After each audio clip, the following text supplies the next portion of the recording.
Olá pessoal, eu sou a Alana e esta é a segunda temporada do Simplificando a Nutrição, uma websérie com conteúdo para famílias sobre nutrição e alimentação.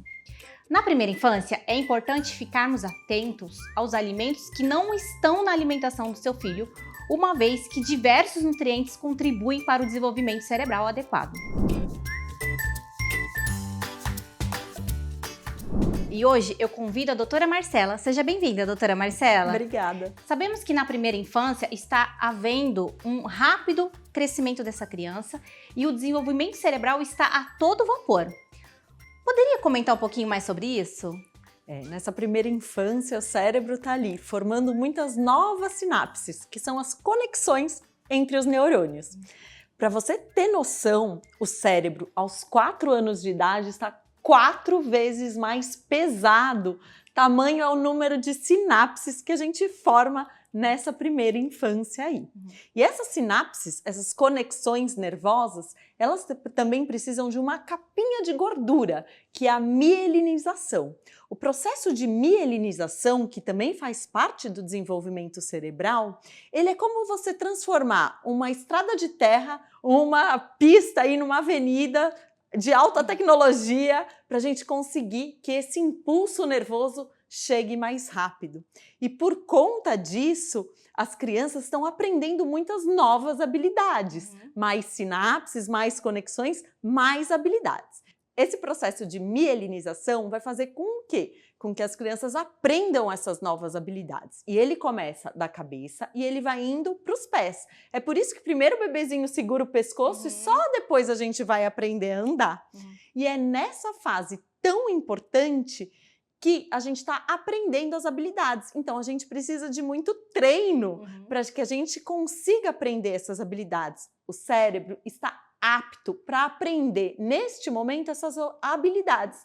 A gente chama isso de janela de oportunidade. É quando o cérebro está ali no seu melhor momento para aprender determinada habilidade, como andar, como falar, como sociabilizar. E é por isso que é tão importante a gente fornecer à criança momentos para ela praticar essa habilidade e poder evoluir.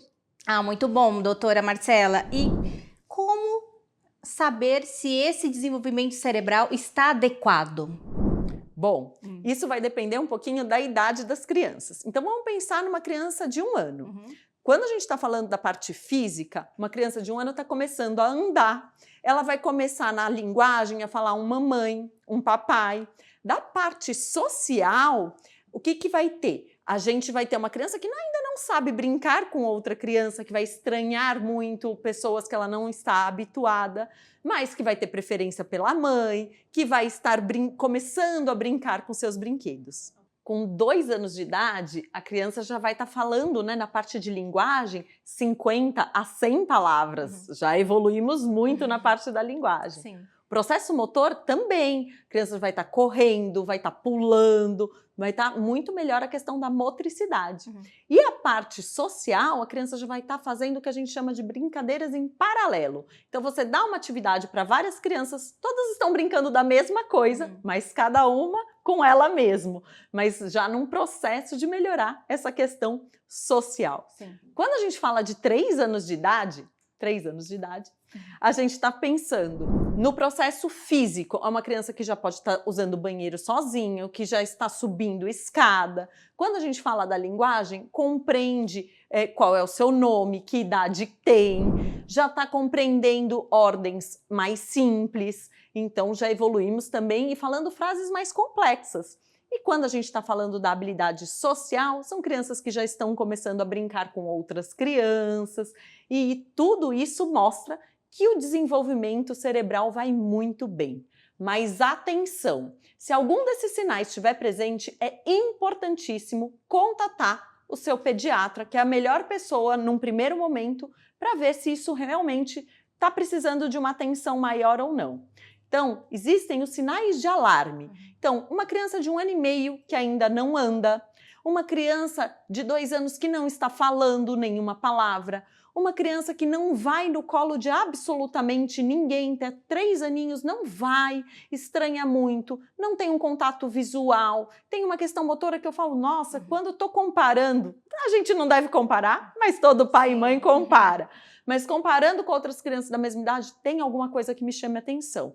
Não fique com essa pulga atrás da orelha e procure informação de qualidade. Doutora Marcela, e como a alimentação pode apoiar o desenvolvimento cerebral? Bom, alimentação é fundamental. As proteínas vão ajudar a dar estrutura para o nosso cérebro. Carboidratos vão dar energia. Gorduras, aguardem, vou falar sobre elas. É necessário ferro. Para quê? Para que o oxigênio chegue no cérebro e que o cérebro possa trabalhar. Ele precisa dessa energia para poder trabalhar. E aí, a gente falando dessas gorduras importantíssimas para o nosso cérebro, eu vou destacar o ômega 3 e o ômega 6. O ômega 3, além do desenvolvimento cerebral, ainda vai ajudar no desenvolvimento da visão. Você vai ter um boost aí, um upgrade do ômega 3. Isso é importante para criança, né? É muito importante.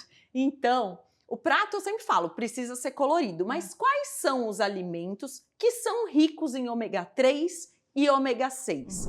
Os alimentos ricos em ômega 3 são aqueles que têm os peixes de águas salgadas, principalmente. Mas a semente de linhaça também, ou chia, podem contribuir para a gente ter essa ingestão de ômega 3. Sim. O ômega 6, ele vai estar presente mais em óleos, como o óleo de canola, o abacate e o amendoim. E é importantíssimo que a gente consuma essas gorduras, porque o nosso organismo não produz essas gorduras.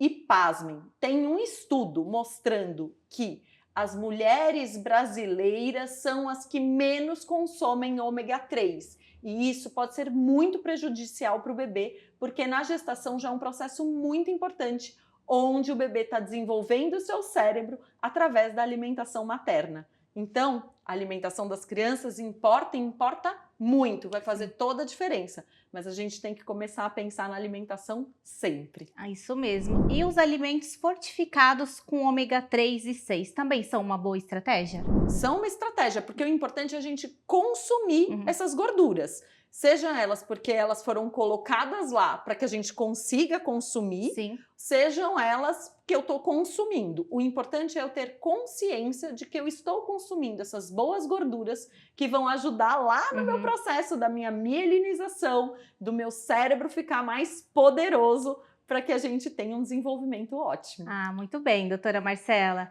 Algum desses alimentos estão presentes na alimentação do seu filho? Coloque aqui nos comentários os alimentos fontes de ômega 3 e 6 que o seu filho está consumindo. E para finalizarmos, doutora Marcela, além da alimentação, quais os estímulos podemos oferecer para as crianças para que elas se desenvolvam melhor em suas funções cerebrais?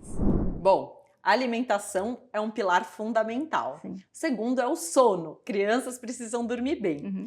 E aí, para a gente desenvolver todas essas nossas habilidades cerebrais, a criança precisa explorar. Então eu falo, use e abuse de áreas livres, parques, procure na sua casa onde a criança pode brincar, para que ela possa brincar com outras crianças, para que ela possa ser criativa. E sempre evite o uso de telas o máximo possível. Eu falo, criança não precisa de tela, criança precisa de área livre, parque e diversão.